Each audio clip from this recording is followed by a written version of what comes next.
So today we're going to be covering the 7th juz of the Quran, which is composed of Surat Al which we covered yesterday, but the last half of Surat Al from verse 82 until the end, and then Surat Al Anam from verse 1 to 111.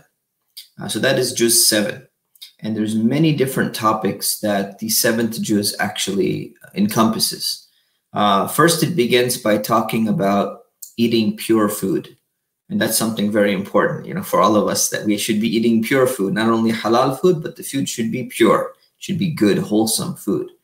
And then Allah talks about the expiation of an oath. So if somebody takes an oath and says, I swear by Allah, I'm going to do something, then if you break that, then you have to expiate. There is a compensation for breaking that oath, because it's a very serious thing when you make an oath.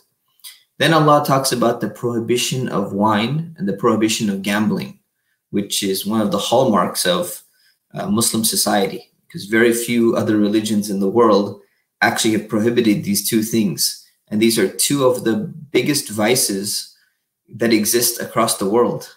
And for some reason, people who think that they're enlightened on a rational perspective, they just don't see the harms, or they see the harms, but they can't get these two things to be prohibited, alcohol and gambling, which harms so many people and harms so many societies.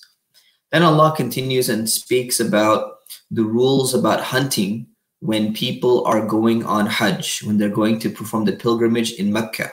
And if you violate the sanctity of Mecca by hunting when you're in a state of ihram, when you're actually going to perform the pilgrimage, it's a very serious thing. So there's a sense of protecting the city of Mecca by protecting the animals of Mecca.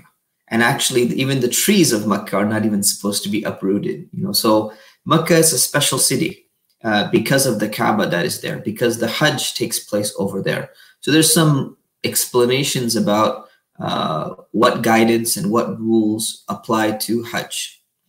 And then Allah talks about witnesses to a person who is dying. So if somebody is dying and they're going to make a bequest, they're going to leave some wealth behind, like leaving a will behind, but not according to the fixed shares that Allah had already set, but according to a different type of share that people want to leave. They're allowed to do that, and that is called a wasiyah, or a bequest. And that bequest requires a certain amount of witnesses. So when someone is making their will, especially let's say here in America or in another country, where Islamic rules will not automatically apply, the money needs to be distributed according to the shares that Allah has allocated for each person.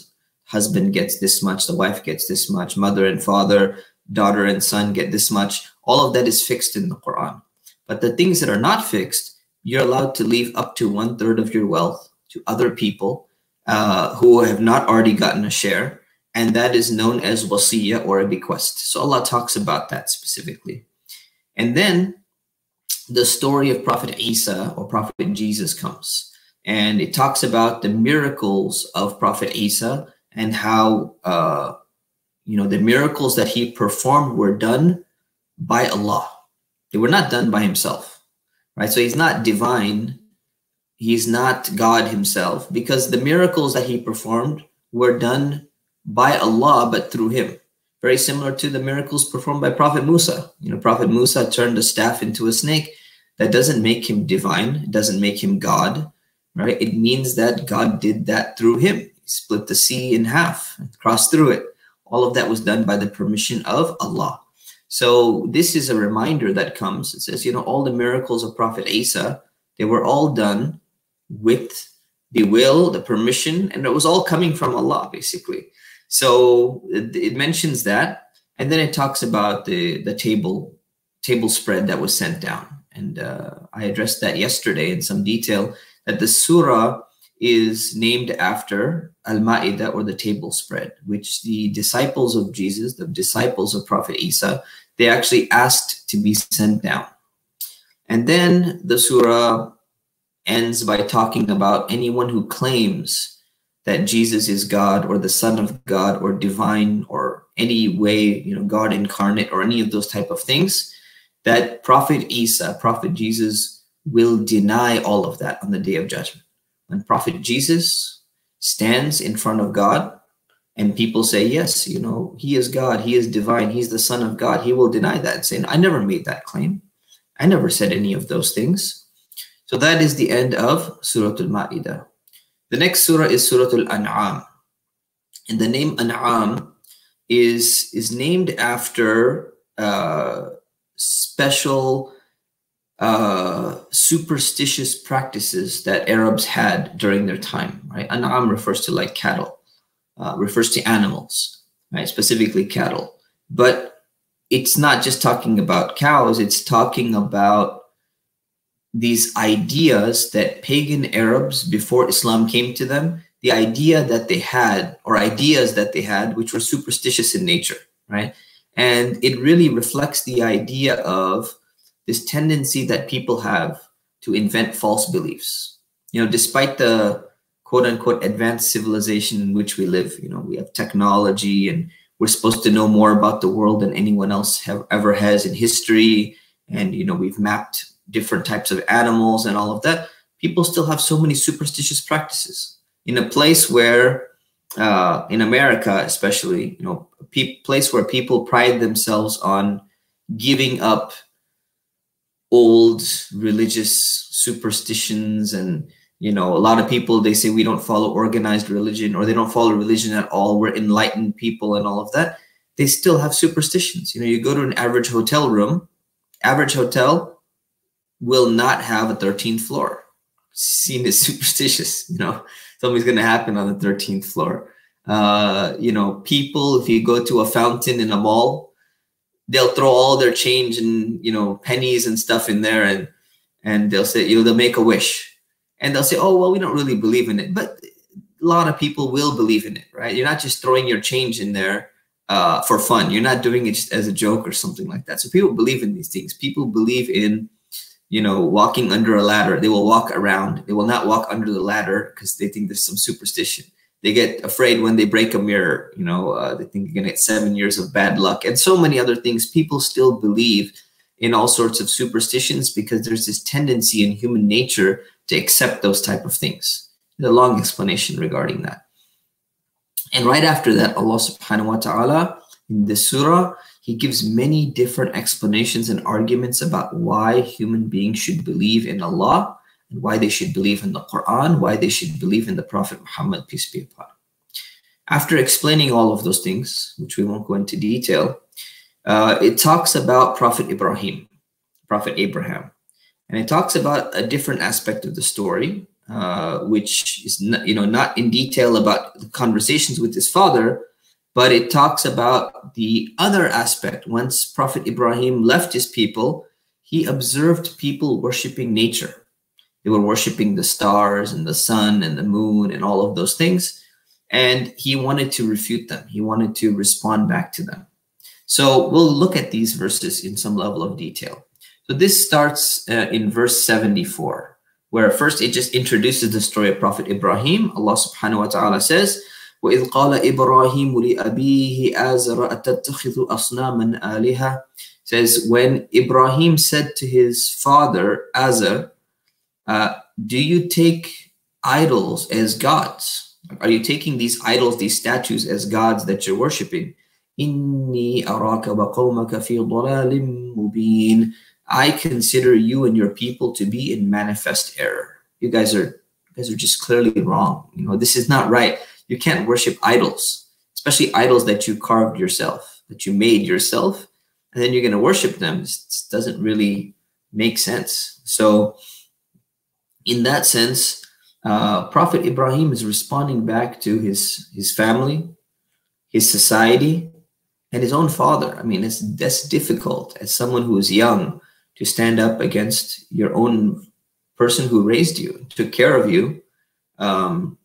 But when you're so manifestly in error about something so important, like who to worship and who your God is, then Ibrahim stood up, and other people need to stand up. So this idea of blind conformity to society or even to parents or to family, it's disdained. It is looked down upon, especially when it comes to something so important like what to believe in. So then the story continues. It says, فَلَمَّا جَنَّ عَلَيْهِ اللَّيْلُ رَأَى كَوْكَبًا. It says, when the night came upon him, he saw a star. The Prophet Ibrahim, he looked up, he saw a star. And he said, فَلَمَّا أَفَلَ قَالَ لَا أُحِبُّ الْآفِلِينَ. He said, when it disappeared, when the star went away, the stars glow, sparkle, and then they kind of disappear, they go away. He says, when it went away, he said, I don't love those things which flee. I don't love the things which disappear. I don't love the things which go away. Now, before I continue the story, there's two explanations that Muslim scholars have given to this story.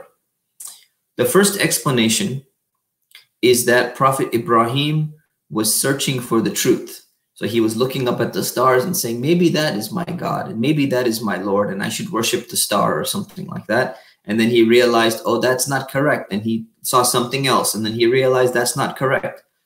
You know, several scholars have made this claim in their books of Tafseer, saying that this was the intent and this is the reason why Prophet Ibrahim was saying all of these things. But there are other scholars who say, no, this is not the reason. This is not what was happening. Prophet Ibrahim was not searching for the truth, right? Furthermore, I mean, he just critiqued the verse that just came prior to that. He was just critiquing his father, saying we can't worship idols. Someone understands you can't worship idols. Why would they start worshiping the planets? So they say, no, this doesn't make sense. He was not searching for the truth. Something else is going on here. So they explained, and there's several scholars who took this opinion. He said, no, they explained that Prophet Ibrahim met another group of people who were worshiping the stars. His people were worshiping idols. So he criticized the idols to the extent that he even broke them, right? And now he's criticizing the people who worship nature. So he critiques them by saying, you know, this is wrong. You should not be worshiping nature. You should not be worshiping the stars. But he's going through the motions with them, saying, okay, let me pretend like I'm one of these people who's worshiping the planets and the stars and the sun and the moon. Let me pretend like I'm them. He's making a public announcement. He's not saying this to himself. It doesn't say he's thinking this in his own mind. He's openly proclaiming this in front of other people who are worshiping these things. So this is his way of giving da'wah. This is his way of explaining to other people, okay, let's say I believe in this, right? If I believe in this, oh, look what happened now. Look, it went away, right? So that's what he's doing. He's saying, oh, I don't like those things. It doesn't make sense to me to worship things that don't have the power to even remain. It just went away. So it's almost like someone, you know, someone who meets a friend or a community of theirs and says, okay, you know, let's assume that I worship this idol.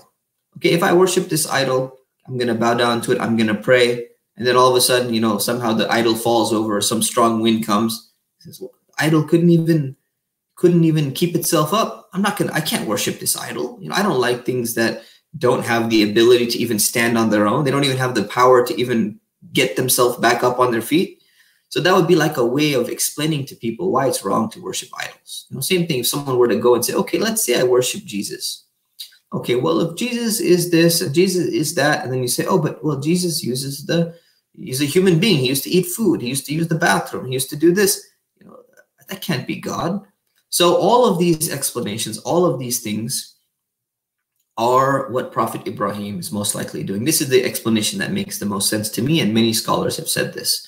So he's going and he's saying, you know what, I don't like the star. I don't like things which just disappear. They're just gone. That can't be God. That can't be the Lord, right? So he continues. فَلَمَّا رَأَى الْقَمَرَ بَازِغًا قَالَ هَذَا رَبِّي.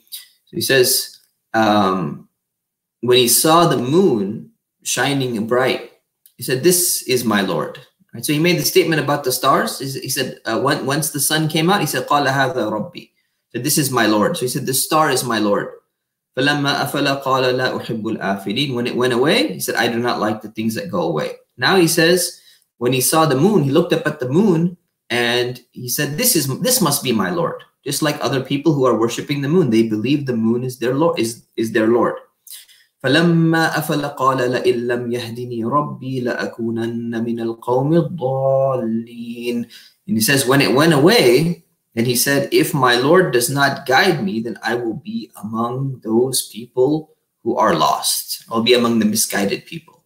So again, this could be hinting at the fact that many people who worship the planets and the stars and the sun and the moon, they actually believe that there was a creator, but they still worship these planets, these stars, these celestial bodies, right? So he's denying that and saying, this doesn't make sense. Like, there's a creator, and he's referring to the creator as the Lord. And now he's kind of giving a little subtle indication that, no, this can't be right. Something is not right with this. I need guidance from my Lord. My Lord meaning the one who created all of this. So he's kind of hinting at that while contradicting one side. He's hinting at what the right approach is. So people are kind of getting this into their mind, and it's kind of something new for them, but he's explaining this logic in a way which will slowly start to resonate with them. At least that's the hope, right? So it says, فَلَمَّا رَأَى الشَّمْسَ بَازِغَةً قَالَ هَذَا رَبِّي هَذَا أَكْبَرُ. It says, once when he saw the sun, displaying its glory out, he waited until night. Later on, he went back out to the people and said, hey, look, there's the sun out there. That must be my Lord. هَذَا رَبِّي هَذَا أَكْبَرُ.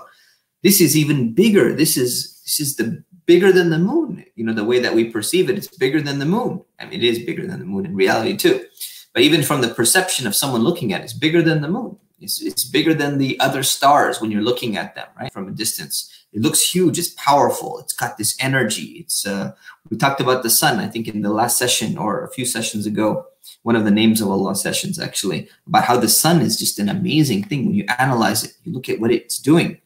So he said, this is amazing. This star, I should worship this star. This must be my Lord. فَلَمَّا أَفَلَتْ قَالَ يَا قَوْمِ إِنِّي بَرِيءٌ مِّمَّا تُشْرِكُونَ. He says, once it went away, he said, oh, my people, I am free from what you associate with Allah. I'm free from the things that you're partnering up with God. This doesn't make sense. It goes away. All these things which go away, why would I worship any of these things? So he kind of said, okay, I'm going to put myself in your shoes for a moment. I'm going to empathize with you and say, okay, this is my Lord. Empathy is like a really big trend in our society, right? You can't have sympathy. You need to have empathy. Sympathy is not sufficient. So he's empathizing with these people and saying, okay, I'm putting myself in your shoes. I'm trying to feel exactly how you feel. And while I'm trying to do that, this is my feeling. This goes away. This is not worth worshiping. This doesn't make sense for me to worship those things. And then Allah concludes all of this by saying, وَتِلْكَ حُجَّتُنَا آتَيْنَاهَا إِبْرَاهِيمَ عَلَىٰ قَوْمِهِ. And that was the proof, that was the reasoning, that was the rationale of debating that we had given to Ibrahim against his people. Right? Everyone needs a different way of reasoning. There's different types of reasoning. There's inductive reasoning, there's deductive reasoning, there's different type of logical proofs and all of that. And people get convinced with different types of things. People who make documentaries, personally, it's not something that I like so much, but they say, you should always put a lot of stories in there to explain the point. You're talking about stories about the economic collapse, a documentary about the economic collapse. You have to put stories in there. Don't just put in facts and numbers and statistics and this is what happened, but you need to put in stories of how people were affected by it and put in so many other things. That's something that convinces people. That's what's called an argument, hujjah, right? So an argument is like the word proof can sometimes be relative. Proof is something that the average human intellect should understand, should acknowledge. But there's also an emotional aspect of argumentation or debate or convincing or something like that. So Allah is saying this is the type of rational argument or rational proof or line of reasoning that we gave to Prophet Ibrahim for these people, right? Against his own people. So he says, نَرْفَعُ دَرَجَاتٍ مَّن نَشَاءُ. We raise in ranks whomever we want. إِنَّ رَبَّكَ حَكِيمٌ عَلِيمٌ. Indeed, your Lord is wise and knowing. Right? These two attributes of Allah are mentioned here in the context. Allah knows exactly what type of argument, what type of proof, what type of reasoning or evidence to give to which people so that they're going to be convinced. This is the one that is most likely to work. I get it. It does not always work. You can make the best argument. You can give the best explanation to someone and they will still reject it. You know, that's just the reality of human beings. You cannot convince everyone. Everyone has a freedom of choice, and there are other barriers that prevent them from accepting or believing. But that is the case that we have right now. So that is the end of the 7th juz of the Quran. And we will continue explaining more, inshallah ta'ala. In just a few minutes, at 6:30, we will be having a Q&A session. So if you'd like to stick around, you can stick around or you can rejoin. It'll be an open Q&A. We'll have a mini break in between, but we'll have an open Q&A on the exact same link here. And I'll be taking questions about anything, actually. So not just about Ramadan. Anyone has questions about Ramadan, about fasting, about what breaks your fasting, about zakah. Do you need to pay zakah on this? How do you give your zakah? About fitrah, about anything. Any questions about Islam in general, I'll be taking that, inshallah ta'ala, in about 8 minutes. So I will see you back in 8 minutes at the same link, inshallah ta'ala, and you can let maybe your friends or family know. Maybe give them a text or something and let them know there's going to be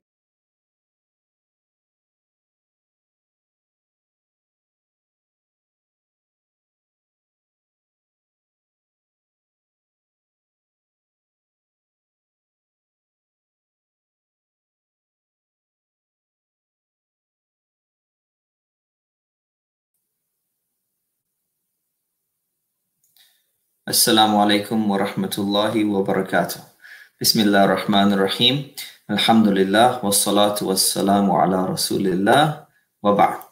So welcome to our weekly Q&A session in Ramadan. This is the opportunity where you all have to ask any questions that you have about anything related to Islam, whether it's about fasting, whether it's about Ramadan or zakah or anything else.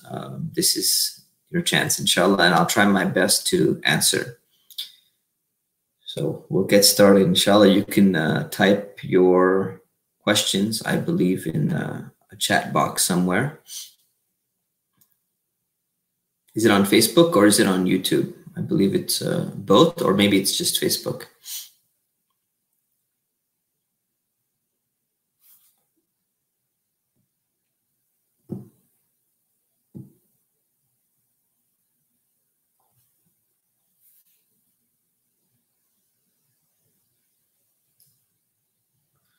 Okay.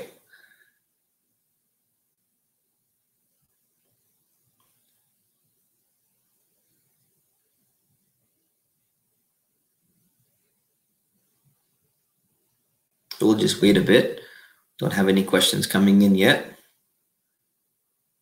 Okay.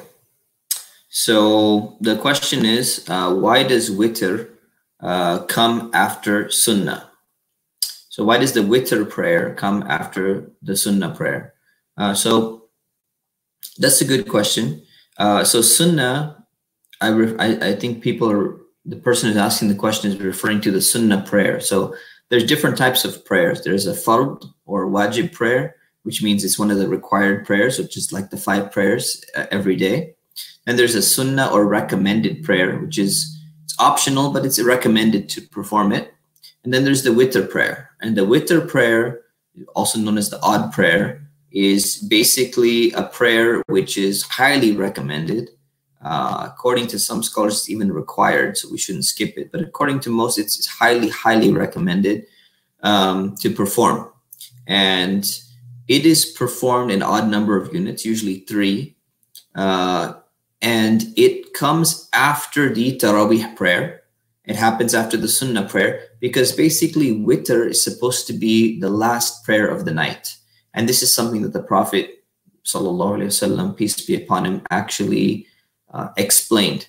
He said that the last prayer of your night should be the Whittler prayer. So outside of Ramadan, when people pray Isha, they're going to pray a recommended prayer. They may pray some additional optional, prayers afterwards. And the last prayer of the night, whether that is before they sleep or when they wake up very early before Fajr time comes in, the last prayer of the night would be the Whittler prayer.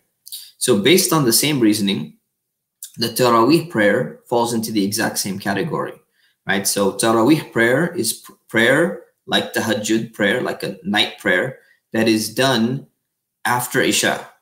So after you pray Isha, which is the last prayer of the day, of the 5, there's extra prayers, recommended prayers like Tahajjud or Taraweeh. Taraweeh only being in the month of Ramadan. And after Taraweeh is done, the Witr is done after the Taraweeh prayer because Witr is supposed to be the last prayer of the night, right? So that is the explanation. That is the reason why it is, okay? So that's hopefully that answers the question. If you have a follow-up, you can always ask it. I did see another question flash across my screen, but I don't see that question anymore. Somebody could retype that for me. It'd be great. Among the admin, I mean. Okay. What's the significance of 3 nights of Ashara in Ramadan? The significance of 3 nights of Ashara in Ramadan. Honestly, I don't understand that question. Maybe I'm missing something here in the wording, but if someone could clarify that a little bit for me.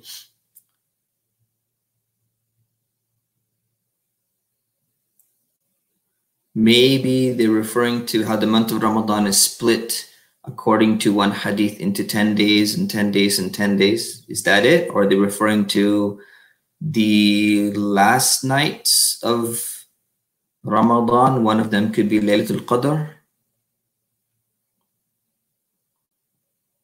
I'm not sure. I'm not sure what that question means. So if someone could clarify that, that would be great.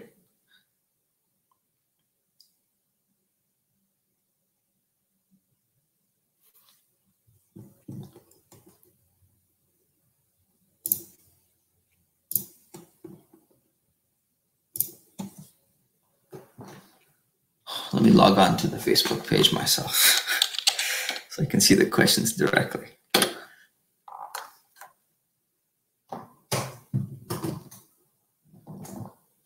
Okay, so what's the significance of the 3 Ashara of Ramadan? Yeah, so there's a hadith which mentions the month of Ramadan being divided into 3 phases, right? One of them being for forgiveness, and one of them being for blessings, and one of them being for something else. So this is a nice hadith in the sense that, you know, it talks about different aspects of Ramadan and what you should focus on. But the hadith has actually been graded by Muslim scholars as da'if jiddan, which basically means very weak. So, you know, we should focus on all of those aspects of Ramadan throughout. And obviously the last 10 nights being Laylatul Qadr, the focus on that should be of all types of worship, but that was primarily more focused on asking Allah for forgiveness. But this idea of this is the time where Allah frees them from the fire, and this is the time where Allah does this, that hadith is actually very weak, although it's often mentioned by a lot of people. So there's no need to go into it. Otherwise, people will start quoting it, and then they'll start sharing it with everyone else in the community. So it's something that's better not to be shared when something is extremely weak, right? When something is weak and there's some supporting evidence for it, that hadith can be taken. That's not a problem.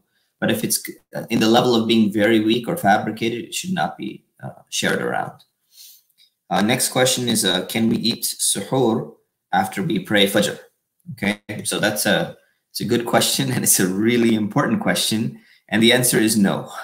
The answer is no, because suhoor is the early pre-dawn meal that people eat in the morning before they start their fast. And when does fasting start? Fasting starts at the time that Fajr prayer enters. So you cannot pray Fajr prayer before the time is entered, and you cannot keep eating suhoor after your fast has started, which is after the time for Fajr is entered. So if you're eating suhoor after you prayed Fajr, either you have prayed Fajr before the time came in, or you've eaten food, suhoor, after your fast is already started, because the fast starts at Fajr time, the beginning of Fajr time. So that would be very wrong, right? So something is confused there. It's very important to know this. You have to eat suhoor before the Fajr time comes in. So if you look at your app on your phone or whatever it is, go to your app, look at the time, the beginning time for Fajr. And the beginning time, you can eat up until the beginning time. Then the time for Fajr is entered, then you can pray Fajr time up until sunrise, right? Or sunrise. You cannot eat after Fajr time has come in, and you cannot pray Fajr before the time has come in when you're actually going to be eating. So hopefully that clarifies that part. The next question is, can we finish eating food while the Azan for Fajr is going on? And the answer is no, we cannot. And the reason why people ask this question is because there's a hadith of the Prophet ﷺ where one of the companions was making the Azan, and the Prophet ﷺ indicated that you can keep on eating and finish your food that you're eating. The problem that a lot of people don't understand is there were two Azans, two calls to prayer being done during that time in Ramadan, for fasting. One of them was very early to wake people up so that they can start eating, like happens in many countries. And the other one was to announce the start of Fajr time, which also is the exact same as the beginning of fasting time, where you cannot eat anymore. So people confuse that, and that's a very big problem. If you read the hadith without any context, people will get the impression, the false impression that, you know what, if I'm eating and, I've made a meal and, someone has prepared my meal, my wife or yourself, you've prepared a meal, or your mom or whatever it may be, you worked a lot, made this meal, and you're eating it, and you're like, oh, I really need my nutrients for the day. And, oh, look, the time came in, the Azan has been called. It's okay. Based upon the hadith, I can just keep on eating. It's not a problem. It's okay. No, it doesn't make any sense. Why would there be a beginning time to start your fast if you can just go ahead and make an exception and just keep on eating? Just eat your meal. It takes another 15, 20 minutes. It's okay. Just keep on eating. No, that's a mistake. A lot of people have this mistaken notion, unfortunately, because of their misreading of a hadith. And that's very dangerous. So no, the moment the time comes in and the time has come in and the Azan was called, or your clock Azan or your cell phone Azan is called or something like that, you need to stop eating immediately. Whatever's in your mouth, you actually need to spit it out, because then you're going to be eating after the time is coming. So yeah, you stop eating completely, right? As the moment you find out. So there's a lot of confusion about that for many people, unfortunately. The next question is, now that corporate companies are matching one-to-one donations to nonprofits, is it permissible to donate to a cause as a community so the donation gets doubled? So it won't be a personal donation, it's collected among the community. Some companies specifically mention they can do it only if it's from personal funds. Okay, so let's look in general. If a company is matching, in general, they're matching for their own employees, for example, like big companies, I think Google, Facebook. When you donate as an employee, they will match the donation to any organization that is approved by them. To give you an incentive to donate, which is a great thing. So people should be doing that all the time, right? If there's ever an opportunity to get a donation match, inshallah, your reward will increase, to some extent, even though that money is not coming from you, but you're kind of motivating someone else to donate. So you donate $1,000 to the masjid, your company will match $1,000, the masjid gets $2,000. That's great, and you only spent $1,000. You only gave $1,000, but inshallah, you get the reward of the other 1,000 that you kind of initiated the company to donate as well. So that's great. If I'm understanding this question correctly, it is saying that companies are doing the same type of matching when you are donating to a nonprofit organization, but they have some kind of clause in there.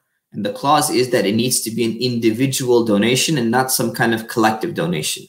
Or maybe it needs to be a donation from an employee. So it seems like the question is saying that if we can gather together, let's say somebody works at Google and the company is only matching what the employee would be paying. So can we play like some kind of trick where I have 5 of my friends where I'm going to give $1,000 to the masjid, and Google is going to donate also by matching, give $1,000 to the masjid. But can we play some kind of trick where I get 5 of my friends to each give me $5,000 so that I'm donating 6,000 to the masjid, and then Google will give 6,000 to the masjid as well. And those 5 friends were going to give directly $1,000 each to the masjid. So can we kind of do that in order to get more money out of a company who is doing matching, even though their policy clearly states that it must be from an individual or it must be from an employee? No, we cannot do that. Why? Because that is deception. And even though it's for a good cause, the idea of, we say, well, the masjid can get more money, or Islamic Relief or ICNA Relief, or all these great organizations, you know, CARE or whatever it may be, they can get more money. So, you know, there should be some way we can do that.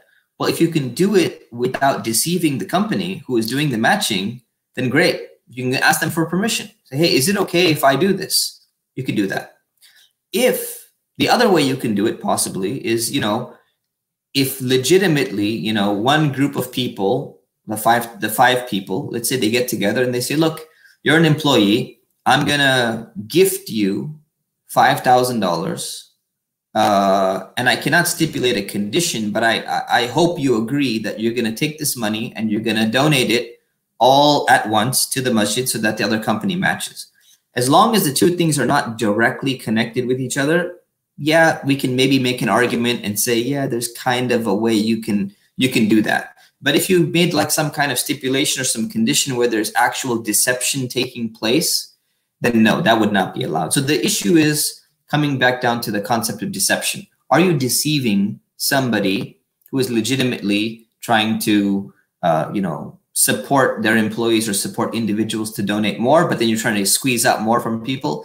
As long as you're not deceiving them, it's fine. You can ask them for permission. You say, would it be okay if I do this? Would it be okay if my friends give me some money and then I make a bigger donation? And if they approve something like that, then great.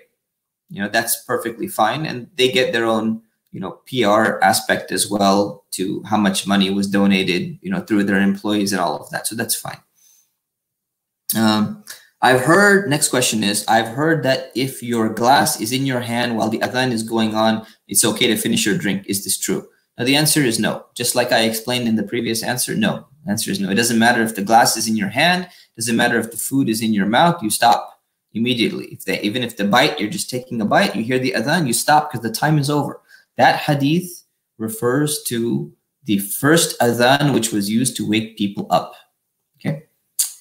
What are the options here in the United States for sadaqah jariyah, or continuous charity, on behalf of our beloved ones? Sadaqah jariyah, like a son who would like to do on behalf of a father who passed away. Yeah, this is a really good question. So sadaqah jariyah is something that, you know, you can give as a continuous charity where it keeps on multiplying again and again. Now, normally, sadaqah jariyah, or a continuous charity, is supposed to be done by people. It's supposed to be done by people in their own lifetime when they're alive.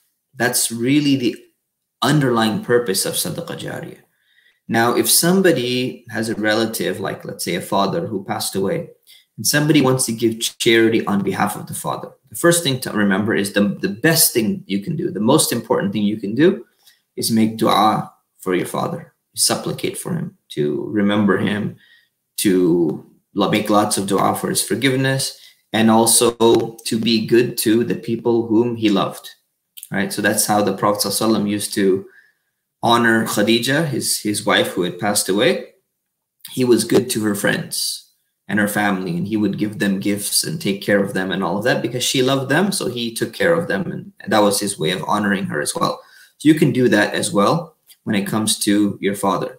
In terms of giving charity on his behalf, in the sense that you're giving charity and you're saying, oh Allah, I want the reward from this charity, even though I'm giving it.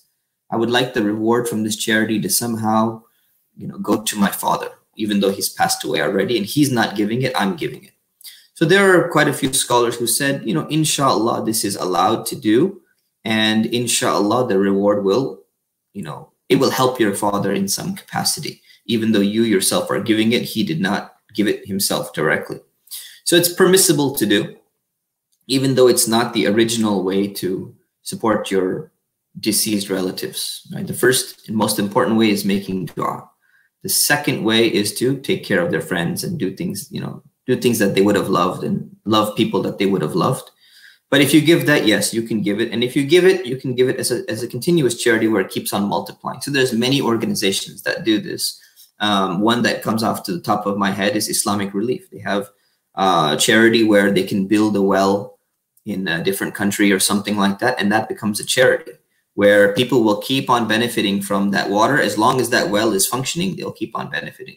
I think there's also charities where, you can plant trees and people will continue to benefit from those trees and it becomes a continuous charity for people. Or you can, donate to an endowment of a school, endowment of a masjid, right? Where as long as it keeps on functioning, keeps on going, people will continue to benefit from it. So all of those things will work. There's many different endowments. In fact, I think our masjid has it. Yeah, I know our masjid has an endowment as well. They have an endowment fund, which will keep on continuously going. So that will be a type of continuous charity as well. And there's many other continuous charities that can be done. Next question is, we are to increase our du'as in the month of Ramadan. Has it been shown that most du'as are answered during Ramadan? Well, we have indications that from the Prophet ﷺ that the month of Ramadan is a blessed month and Allah answers du'as more in the month of Ramadan.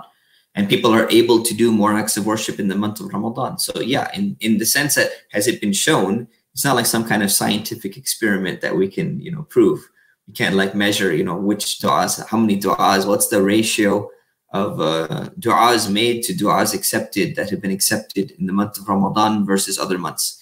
This is not something that we can know. But what we do know is based upon what the Prophet ﷺ has taught us, based upon what Islam in general teaches us about the month of Ramadan, yes, it is the time that du'as are answered in the month of Ramadan. Next question is, if you are wearing two pairs of socks, one on top of the other, and when you do wudu, you wipe over the top sock. If you decide to take off the top socks, can you wipe over the inner socks? So the answer is generally no. If you lost your wudu and then you wiped because of that, then no, because you're supposed to, whatever you wiped on, you're supposed to keep on. That's just the way it works.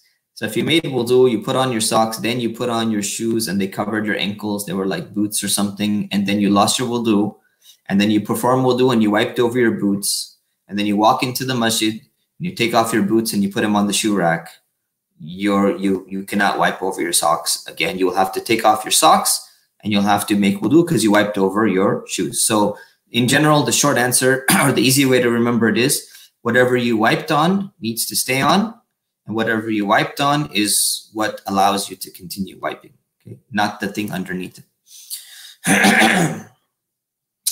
Next question is one pair of socks okay to wipe over? The answer is yes, as long as it's thick enough. That basically the conditions of socks being thick enough to wipe over. Condition number one, the most important thing is you have to have wudu before you put your socks on. Once you have wudu, you put them on. If you lose your wudu, then you can wipe over them when you're making wudu the next time, the second time. This lasts for only 24 hours, okay? It lasts for 1 day. You can do that for, unless you're traveling, 3 days. When it comes to the thickness of the socks, they don't necessarily just have to be leather or something like that. People don't generally wear leather socks. They can be made of wool, they can be made of cotton. But basically the principle is this, is that when you're wiping with your hand, the amount of water that's on your hand, as long as the moment when you wipe, the water is not seeping through to your foot. If it's seeping through to your foot, it's too thin. If it's not seeping through, it's thick enough, and one pair of socks will suffice, inshallah.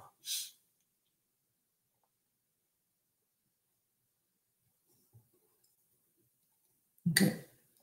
We have waiting for some more questions. Okay, we'll take one last question then, if anyone has it. Wa alaikum assalam. Assalamu alaikum from IIOC. Wa alaikum assalam to everyone. See, do we have one left or no?